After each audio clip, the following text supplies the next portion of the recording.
Hello, I am Mansky and you are watching my YouTube channel, Mansky. Para mas madali nyo makita ang aking YouTube channel, just type in Mansky8888, apat na 8 yun, sa search bar ng YouTube, and makikita nyo kung nakasakay ako sa aking Benelli Panerea. And for this episode, no, ay, sandali, wait lang. Kalimutan ko, si Pepper pala. Tigas natin.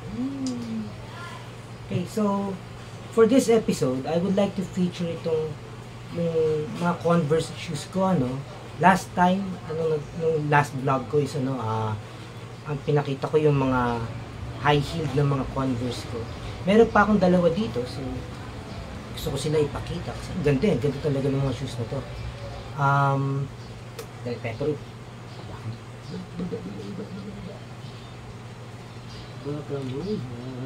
Baka muna. Yan, dyan ka. Alright, so before anything else, no, alam naman natin lahat na itong Converse shoes ay talagang basketball shoes siya nung umpisa, no. Na-invento to ng mga 1900s, mga alam ko mga 1908, mga ganung time.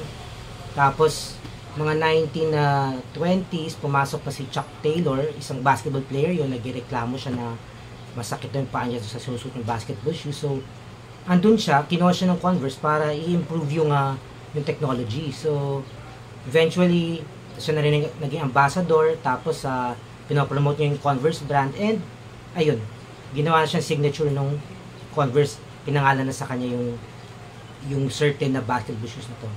Tapos, yan, nung World War II, ginamit din yung Converse sa gera, mga rubber-soled na mga boots. And then, bumalik ulit sa basketball. Tapos, alam ko, pumutok talaga yung Converse ng mga 1950s, 60s. Ayan, so ginamit siya ng mga NBA players. Naging official shoes siya ng mga NBA players. Tapos, noong mga end ng 1970s, pumasok na yung Puma, Adidas, Nike sa NBA. So, yung mga pinopromote ng mga Converse nila, Magic Johnson, Larry Bird, medyo nasapawan na rin. And then, si Jordan, ayun, so, nag-offer sa kanyang Converse na siya maging isa sa mga brand ambassadors. Pero pinili ni Jordan yung Nike na maliit na company pa lang nun. Tapos, nung sumikat yung Nike, lalo nasapawan yung Converse. So, later on, naging pang fashion na lang siya. Ginagamit pa naman sa basketball, pero more on fashion na siya ngayon. Tapos, binili sila ng Nike din eh. Subsidiary na ngayon ng Converse ng Nike, simula ng mga 2000s, mga 2003. And, yung technology nga ginagamit sa Converse is yung technology na ginagamit sa Nike. Ito, may nabili nga ako. Pangalan nito. Chuck 70 Plus. Ito yung design niya ng mga 1970s. Bago sumikat yung ibang brands, no? Ayan. Kita kaya? Kita ba yun? Alright. Ito, ganda na ito. Tapos sinadya talaga siyang hindi even yung sole dito. Yung iba, hindi ba siya? Para medyo distinct siya. Tapos, itong logo niya, ayan, hindi siya pinrint lang eh. So, rubberized siya na tinahi. Ganda. So, tapos, tignan yung Chuck 70. So, gaya doon sa isa kong vlog na sinasabi ko, iba yung texture niya. Ganda. Alam mong matibay eh. Kapal. Right? Oh. Wow, kita mo yun. Ganda yung design sa likod. Yun. Then, susunod. Ito. So, hanggang ngayon pa naman, active na active sa basketball ang Converse. Ang isa nilang main brand ambassador si Gilgeous Alexander. Ito yung isa niyang minodel na shoes. Ang ganda nito.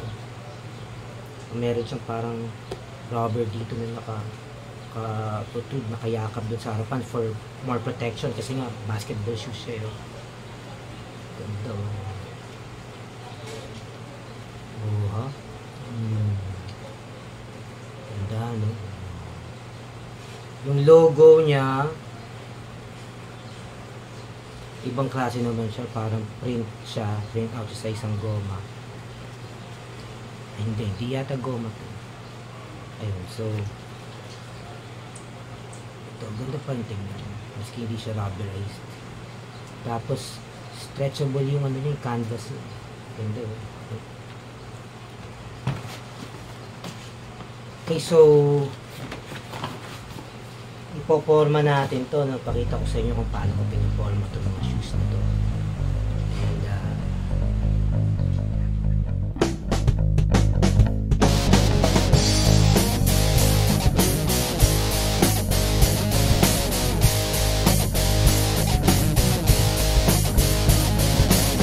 have you ever felt you've got no friends?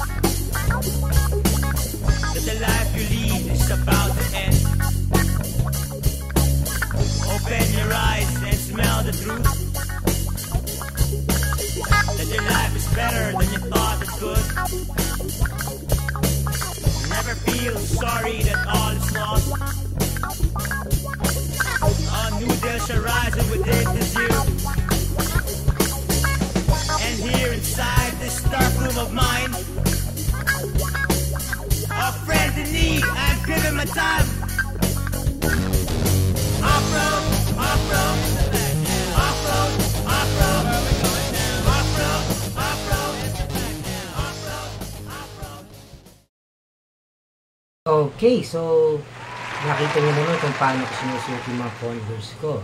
Yung dalawang malalaking soles. In addition na lang, pakita ko na yung iba kong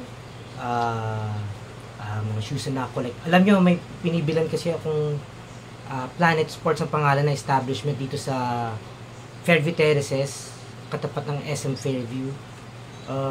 Ano sila eh, good deal talaga yung mga Converse sila doon. Minsan-minsan nagsisale sila. Ayun, so nagbantay-bantay lang ako, nakakuha naman ako. Yung iba nakakuha ko sa mura talagang presyo. So, ito yung iba kong collections. Ay, ito pala yung first Converse ko ever. Yung classic na black and white. Oh, still. Oh, ha? Yan yung Converse Classic. Tapos ito yung pang skating naman to ng Converse. Ganda. Low cut naman siya. Nagka-drums ako sa banda ko, pangalan Hepe. So, ito malamang gagamitin ko next gig. Stage ko. Alam na. Then, ito. Ano naman to? Ba't ko binili to? Ano ba to? Ito kasi tignan nyo yung color. Kakaiba. Stig. Ang tawag dito is wait. Kasi sa kahon.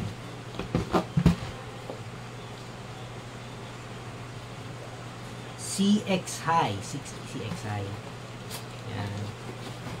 Hira magbasa pag malapit. Ito kasi ako excited ako.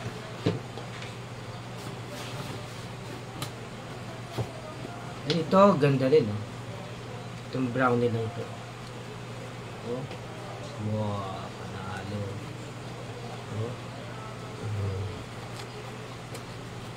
Talagang ganda ng rubber patch niya.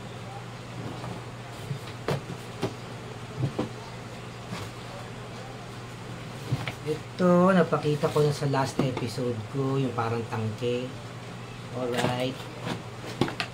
Ayan siya. Ayan. Ganda rin yung pagkalagay ng logo.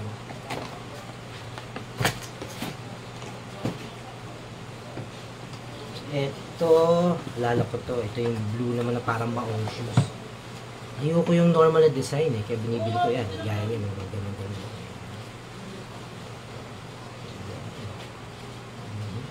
Alright. Tapos, yung mga low cut ko, ito, medyo, ayan, kakaiba namang kulay. Neterno ko rin sa mga violet na outfit ko, mga jacket ko. Pero ito, walang logo ng Converse sa likod mo. Ayan. Wala sa gilid. And then, ito, low cut din. Ayan. Ganda ng design. Alright. Maganda yung yung lalagyan ng samples niya, metal. Steve. And finally, nagpakita ko yata ito sa last vlog ko. Ito yung pinakabago kong pair. Yung lug, tawag lug, L-U-G-G-E. Yan. Okay, so sana naman nakuha ko yung interest nyo dito sa Converse. Ito, kasi pang racket na talagang sapatos at binibili ko rin. Actually, nagustuhan ko yun Pinauso yan ng nung teenager ako, lagi sinusuot ng Eraserheads. Tapos sa US, yung mga favorite bands ko, yung mga Slayer, yan, Metallica, sinusuot nila yan. So, ito, no? Kunin natin si Pepe. Pero, paalam na tayo. Alright. Paalam na tayo. Okay, so, I'll see you sa next vlog ko. Rock and roll, boo boo.